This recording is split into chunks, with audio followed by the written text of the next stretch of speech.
on, right? Got to get this one right. And I know that in the advertisements, and especially in the candy business and the flower business and all that kind of stuff, this is a major week. And our youngest son now works at a chocolate factory in New York City. He was sharing with me, in fact, last night, how hectic and crazy it is at this place. And this is a higher-end place. I don't think any of us could afford their chocolate. But he's in there making it and helping to sell it there in New York. And we're grateful that he has a job. But even though it's all supposed to be about Valentine's Day, the Greek word most often used for love in the Scriptures, you may already know this, is agape. And agape, historically, is virtually a Christian invention. Now, early Christians did not make the word up, but it was not used nearly as much until the New Testament came along. And the reason agape was chosen is because it most accurately represents the revelation of God's love in Jesus Christ. Now, many of you know the verse that we often think about when we think about God's love. John 3:16, for God so loved the world that he gave his one and only Son, so that whoever believes in him would not perish, but have everlasting life. Agape is not natural for us. It's not a natural form of affection, but it is a supernatural fruit of the Spirit. As Paul writes in Galatians 5:22, he says quite simply, the fruit of the Spirit is love. And that word is agape in that passage. Therefore, agape, like many of the other things that we're looking at in this series of sermons, is chosen. It's not always a matter of feeling. In fact, it is more often chosen and shown on purpose by the will that God gives us than it is a natural feeling type thing. As we go through this study on love in terms of the Greek word agape, you're not going to see much romance.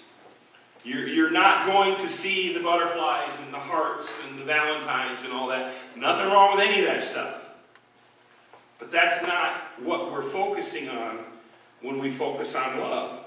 This has to be chosen. How else could Jesus tell us in Matthew 5 as part of his Sermon on the Mount to love your enemies? That's contradictory. How is it possible to love our enemies? Well, it's not outside of the love of Christ and the Holy Spirit that indwells us when we receive him. This is an act of will under the power of the Holy Spirit. And it is a basic element in Christ's likeness. Now, Paul described it very, very well, and you're familiar with this passage, and even though Lori has already read it and you responded to it, let's turn there together. 1 Corinthians chapter 13. 1 Corinthians chapter 13, and as we open the New International Version, some of you may have a different one, but aren't you glad that scholars have given us one that's a little more readable? Yeah? Okay. 1 Corinthians chapter 13. The words of Paul, and he writes this. If I speak in the tongues of men or of angels, but do not have love, I'm only a resounding gong or a clanging cymbal. If I have the gift of prophecy and can fathom all mysteries and all knowledge, and if I have a faith that can move mountains, but do not have love, I'm nothing.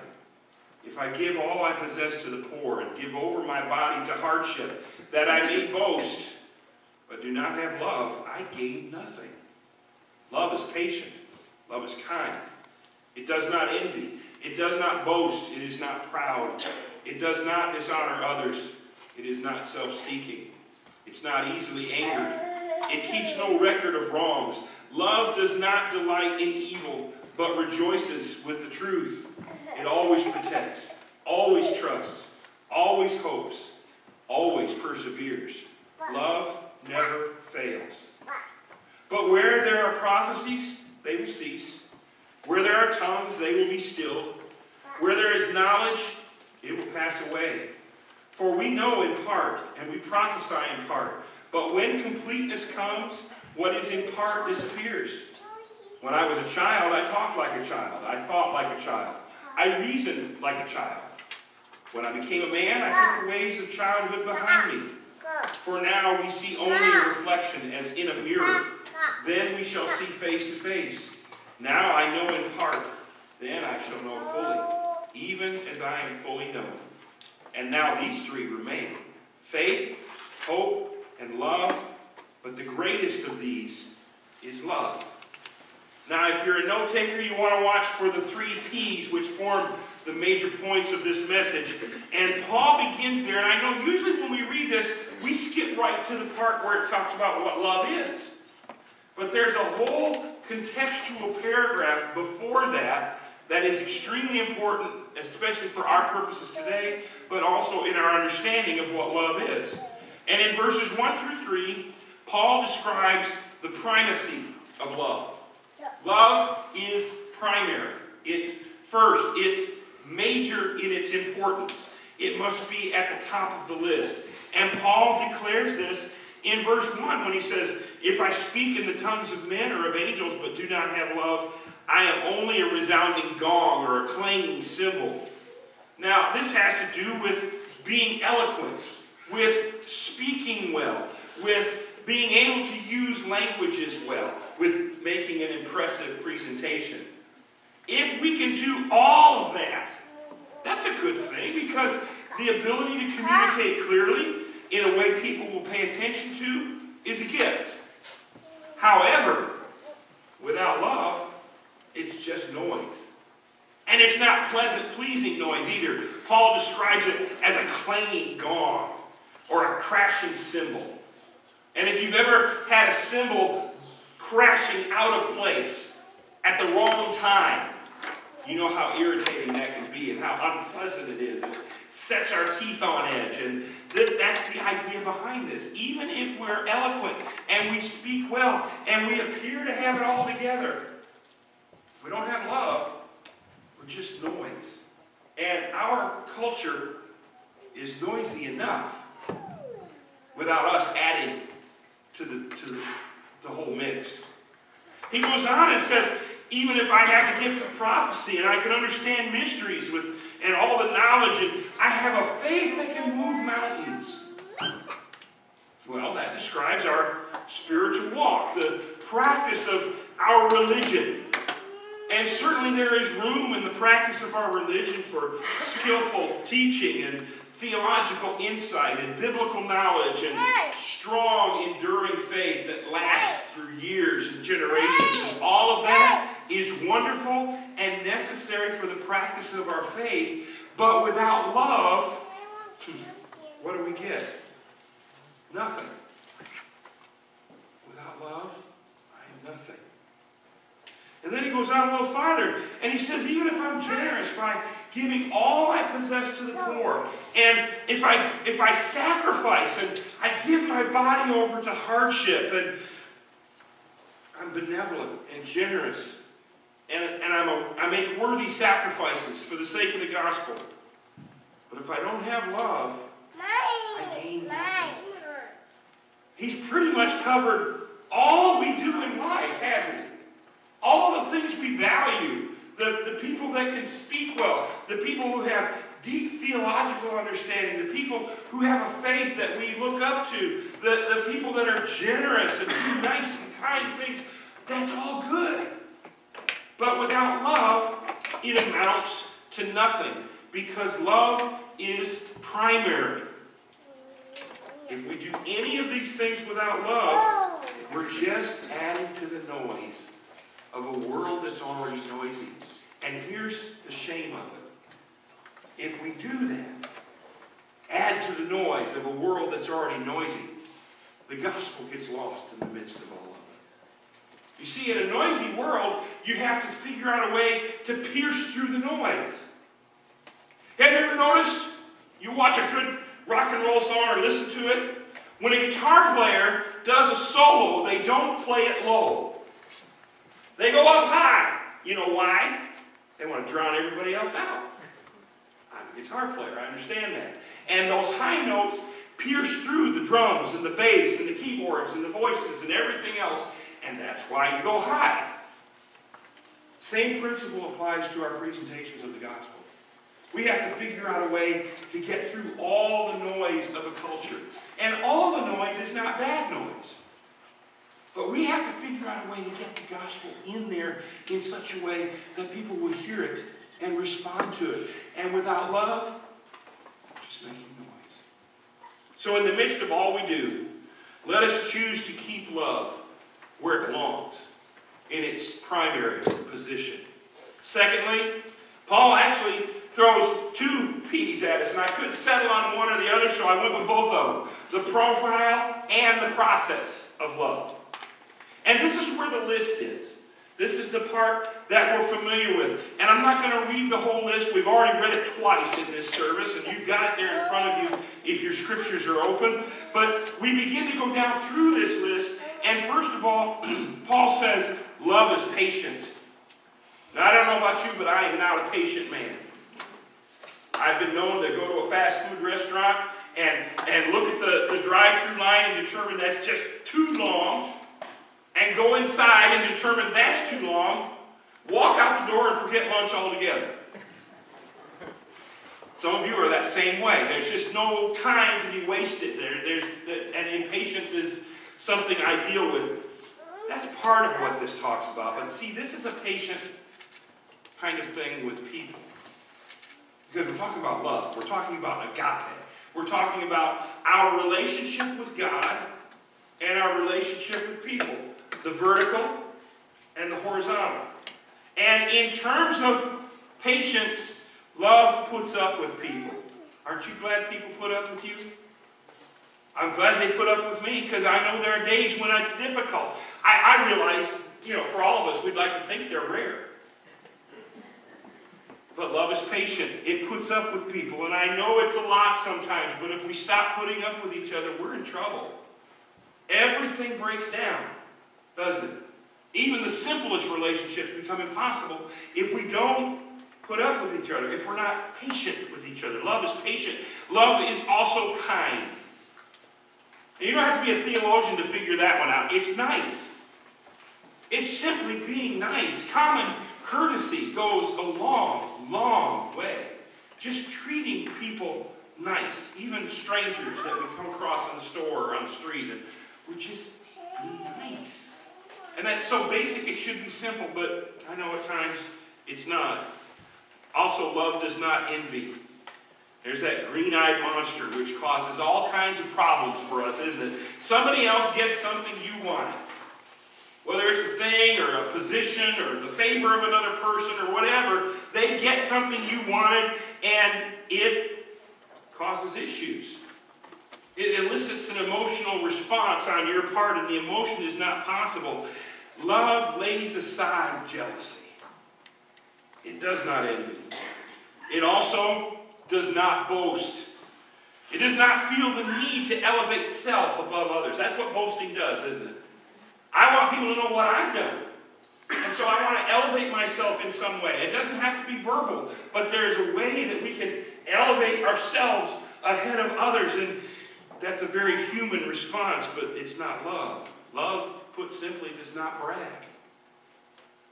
Love is also not proud.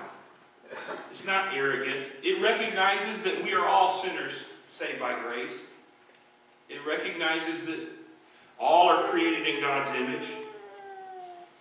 It's not concerned with who goes first, or who gets credit, or who gets the attention.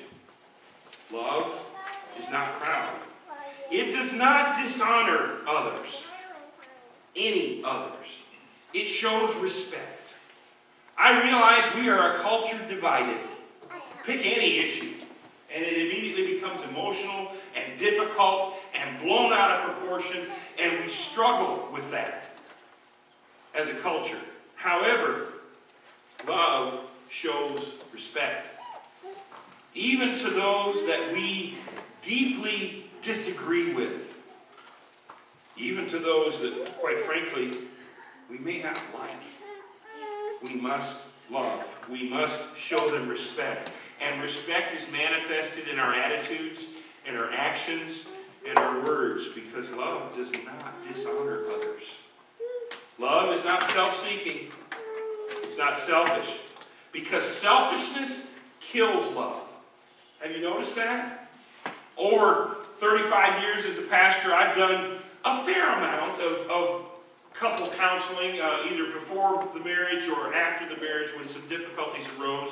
And nearly every time, the conflict is related to selfishness on the part of at least one, and usually both. Selfishness kills love. It's when we start thinking about ourselves ahead of even those that we love the most. And in the midst of selfishness, love dies. Love is not self-seeking. It is not easily angered.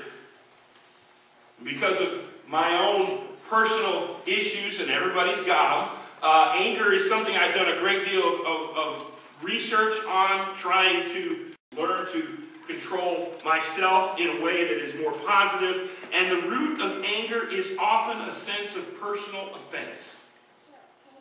We get mad because we think somebody did us wrong. We get mad because they did something that offends us. It rubs us the wrong way. And anger flows out of that. Anger is a secondary emotion. It's not primary. It's always related to something else. And so love is not easily angered because love is not so easily offended. I'd like to take a billboard out on I-69 and just let all of us know, don't be so easily offended by every little thing that comes along. It's killing the ability to relate to one another on a loving level, to be so easily offended. And we take it personally. Somebody says something and we immediately think, oh, they're talking about me. They may not even know you. Love is not easily angered. Love keeps no record of wrong. I suspect this might be the most difficult aspect of love because love forgives. Love forgives, even when it's not asked to. There are a lot of folks in the church that think, well, forgiveness, yeah, I'll forgive them when they come to me and apologize and ask for it. That's not love. And that's not Christ-likeness. Love forgives, even when they don't ask. What did Jesus say on the cross in the midst of the agony of crucifixion? Father, forgive them, for they don't know what they're doing. Nobody at the cross asked for forgiveness except for the one thief on Jesus' side. He was the only one. Everybody else is mocking and shouting and doing all manner of things, and Jesus said, forgive them, because they don't understand. Forgiveness is important because it releases us to love. It removes those things that we carry around. A lack of forgiveness will eat you alive from the inside out. And love keeps no record of wrong. It does not delight in evil, but rejoices in the truth. Love does not take delight when somebody else screws up and fails. Love rejoices when somebody gets it right. And then he goes on. It always protects. It is always concerned about another person's reputation and the well-being of others. Which, when you think about it, kind of eliminates the whole gossip thing to us, doesn't it? If we're going to be loving, if we're going to show this agape love, which is the ideal that God established, we must always be concerned and protective of one another's reputation and well-being. And so when we begin to speak, we think, what damage are my words going to do? What effect is this going to have? And perhaps we move past that because we're more concerned with that person's well-being than we are passing the story on down the grapevine. Love always trusts. And I warn you, this is dangerous. Because every one of us here has been taken advantage at one time or another by someone that we loved, or at least thought we loved. It happens. People are human beings, and we foul things up. But love always trusts. Always. It assumes the best of people. And it is therefore willing to take a chance. Again, and again, and again. Is it going to get you hurt? Probably, from time to time. It's going to require faith. It's going to require an understanding that God will protect my heart. So it's up to me to trust. Again, love always hopes. It anticipates good things for and by others. In fact, it roots for others. We pull for others to get it right. We pull for them to succeed. We pull for them to do well. That's what love does. And love always perseveres. Perseverance is this rock-solid, foundational stance in which love lasts, and it never goes away. It stays. I asked my elderly grandpa years ago. This is my mom's parents. My maternal grandparents were married for, 64 years when my grandpa died. And I asked him when he was still living, well, how did you do this? Because, I would watch them from time to time, and like any relationship, they would have, disagreements, and they were both very strong-willed, and sometimes they would voice those disagreements. They didn't care who heard them. And I asked Grandpa one time, how does this all work? You make it work, and I recognize it's not perfect. No relationship is, but how have you lasted this long? And he said, we got married when we were kids, and we just stayed. It never occurred to them not to. See? That's love. It's not glamorous or terribly romantic, I suppose, but it is enduring. It perseveres. And then finally, Paul says, love never fails. This does not mean your heart won't be broken. This does not mean there are times when love is choked out of a relationship of one kind or another. But it does mean that love is faithful. It continues to press on. It continues to be there. Now, in addition to this being a profile, and Paul gave us the list, this is also a process, and I'm going to move quickly, so if you've got a seatbelt on your pew, buckle it up now. Love begins with patience, and if we are patient with someone, kindness is the natural result. And by the same token, if we are kind, it is virtually impossible to be envious. Of course, if we are not envious, there is no reason to be boastful, and a person who is not boastful is almost never proud. Because our pride is in check, there is no reason to dishonor others because we don't feel the need to lift ourselves up. If we are concerned about others by not dishonoring them, then we will not be self-seeking. And if we are not self-seeking, then we are not as easily angered and are able to forgive much more easily because we're not so easily offended. Because we no longer keep this record of wrongs, it is natural to help others when they fail rather than rejoicing in their failure and to celebrate with them when they get it right. And this whole process leads us to be more protective of others and their well-being and allows us to trust more easily. And of course, in trusting others, we hope they will get it right, but even if they don't, we will persevere. And in all of this, we develop a love that is tough and strong and will not fail. So it is both a list, a profile, and a process that we grow through as we go on with life. And we choose to love. So let us choose to adopt not only the profile, but the process of love in our own personal lives. Be agents of love and share it with others. And then finally, there is the permanence of love.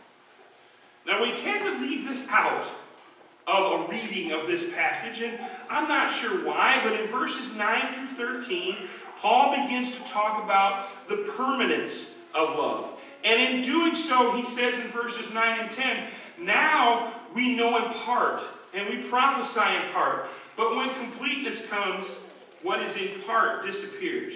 You do realize you don't know everything, right? Me too. I've spent my entire adult life, and also most of my childhood when I gained an advanced degree in Sunday school, studying this. And I have still a passion for studying God's Word. And in spite of that, I would say I know about a thimbleful of the double-wide dump truck of knowledge that's contained in the Scriptures. And this is only one aspect of life. Think about, in the midst of all the wisdom and all the knowledge that God has blessed us with, how little we actually know. How little we have discovered. And how limited we are. That's what Paul is saying. Now we know in part, and he's reminding us that we only know a part of all there is to know about life or about God. So we admit our limited knowledge and understanding. And then he goes on in verse 11, when I was a child, I talked like a child, and I thought like a child, and I reasoned like a child. And when I became a man, I put the ways of childhood behind me. Children are great, aren't they?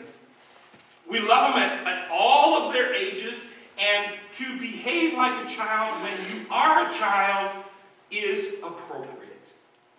That's why we love sitting in a worship celebration and hearing the noises that our children make around us. Parents, it's always louder to you than it is to any of us. It's music. It's the body of Christ. That's what we work so hard to be kid-friendly about. And for a child to behave as a child is appropriate, and it's a joyful thing to observe. But for an adult to behave like a child is an issue. Maybe you've heard this saying that some people grow up and other people just grow old. There's a time for us to mature, and Paul is getting at that. And he's saying, even though we do not know everything, we've learned some things, haven't we? School of hard knocks stuff, the lessons of life that come along. You make a mistake, you learn from it, you won't make that mistake again, right? And you grow and you mature in all of that. Paul is describing this not only in that sense, but in the spiritual sense as well. We need to grow up. In spite of our lack of knowledge, we can learn. We can grow. We can become better in the power of the Spirit. And then in verse 12, he says, we only see a reflection now. Like we're looking in a mirror. But then we will see face to face. Now we can only know in part. But then I will know fully, even as I am fully known. Paul takes our attention and he shifts it to the eternal. I get asked this a lot because of my occupation. What is heaven like? And actually our understanding of heaven in terms of what it's really going to be like is rather limited. And that's really frustrating to us.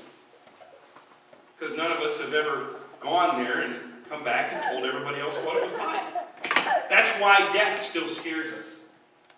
Because we don't know all the details. When you get ready to take a trip anywhere else, you know, you make flight arrangements or buy a train ticket or plan the route out because you're going to drive, and you make hotel reservations, and if you're going to go do some fun things, you check those things out and you buy tickets in advance, and we get it all figured out. And even then, after you figured all that out, you get online and you Google it and you read the reviews and you try to figure out, because you want to eliminate all the chances for it to go wrong.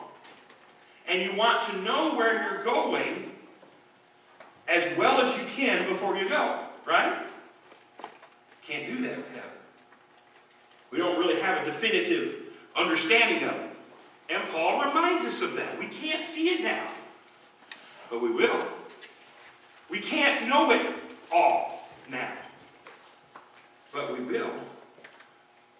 And even though we only know part of all there is to know, and even though you and I are not able to see what is to come, Paul reminds us of the importance of sticking to what we do know. It's right there in verse 13. In the midst of all the uncertainty, in the midst of not being able to tell what's going to happen even in the next minute, in the midst of a culture that's shifting and changing, and some of the changes are not necessarily positive, Paul says this: these three remain: faith, hope, and love. But the greatest of these is love. Now, we like that part. The greatest of these is love. And we enter into that, and I can almost hear the Beatles in the background. Love is all you need. And, you know, all that kind of comes to mind. But let's not skip the first two, because Paul is not writing off faith and hope. They are still there, you see. And that is something we can cling to, and that's something that we can know even in the midst of uncertainty. Faith endures. Faith in Jesus Christ will not fail you. Now here's the kicker, though. Faith will not go with you to heaven. You're going to leave it here. You don't need faith in heaven. Because your faith will become your reality. That which you trust in now will be the foundation and the real right in front of you when you get there. So a lot of times we don't realize faith is for this life. You don't need it in heaven. So faith endures all the way through this life, but then when you leave this life, you no longer need that. Your faith becomes sight. Hope, our hope and expectation and anticipation of eternity in heaven can endure through this life into the next, but we must not lose hope now. It's one thing to look for heaven, the sweet by and by and all. It's wonderful. But we need hope that works now, don't we? We need hope that will be intact tomorrow morning when the alarm clock goes off and it's time to drag yourself out and go back to work. And hope is grounded in Jesus Christ, and the reason it's hope that endures is because it is grounded in Him, and it will be fulfilled. We need to know that. That which I hope for will come to pass in eternity. However, Paul says, as good as faith is, and as good as hope is, the greatest of these is love. Because love is the one that will go to heaven with you. You won't need faith. You won't need hope. But love will be there. Because God is love. It is the only one of the three that will last through this life and through the next. Love for God and love for others carries us in this life. And we will celebrate it in the next as we enjoy that perfect relationship with the God that we have served. So choose to live. Choose to love. Through patience, kindness, and humility, and courteousness, and servanthood, self-control, forgiveness, trust, protection, endurance, dependability. Be love. Don't just do it.